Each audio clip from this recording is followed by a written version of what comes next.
How long did the last march of the Ents actually take? Have you ever wondered how long the last march of the Ents took in the epic tale set in Middle-earth? This moment is not just about the march itself but also about the thoughtful nature of the Ents. The last march of the Ents began when the Ents of Fangorn Forest decided to confront Saruman at Isengard. This decision-making process was not rushed. The Ents are known for being slow and deliberate, taking their time to weigh their options.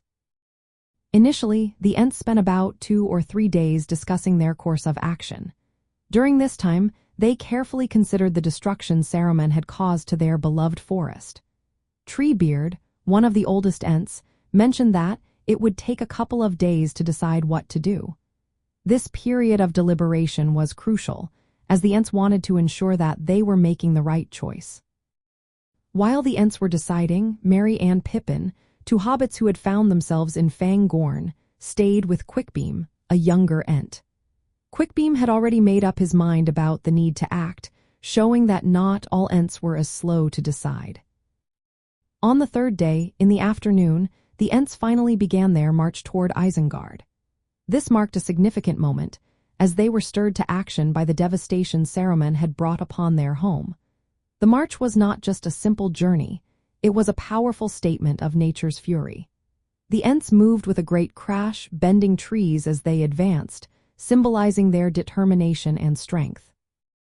While the exact duration of the march from Fangorn to Isengard is not specified, the entire process, from the initial discussions to the start of the march, lasted roughly 3 days.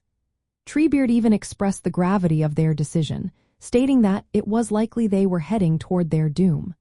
Despite the risks, the Ents chose to act, understanding that inaction would lead to their eventual downfall.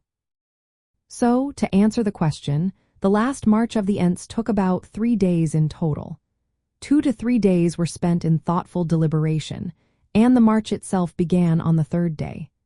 This event showcases the Ents' nature as ancient guardians of the forest, rising up in response to the destruction of their home.